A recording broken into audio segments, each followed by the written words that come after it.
Pero bakit nga ba lagi ka nakapalda? Sayang buhok mo, ang haba. Yun po kasi yung nasa Biblia na itinuturo po sa amin na ang babae ay dapat gumayak ng mahinhing damit, matimtiman at mahinahon. Yung buhok ko naman po, kaya po ito mahaba dahil po itinuturo po sa amin na kapurihan po sa isang babae ang may mahabang buhok. Nasa Biblia ba yun? Opo. Paggabi, sabi mo, kung loloobin ng Diyos, nasa Biblia rin yun?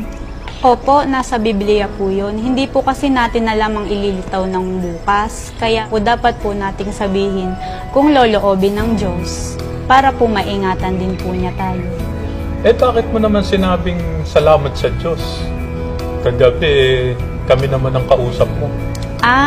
Syempre po, dapat po palagi po tayong magpapasalamat sa Diyos. Kasi po, siya po ang may gawa kung bakit po tayo ay buhay pa hanggang ngayon. Tsaka po malakas tayo at nakakakilos.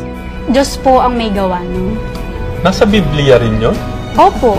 Yung napanood ko sa balita nung isang araw, yung Restore feeding program, at yung libreng patubig, isang kapuspalan, inyo din yun? Opo, utos po kasi sa Biblia na gumawa po tayo ng mabuti sa lahat ng tao. Wala pong pinipiling paniniwala at lahi.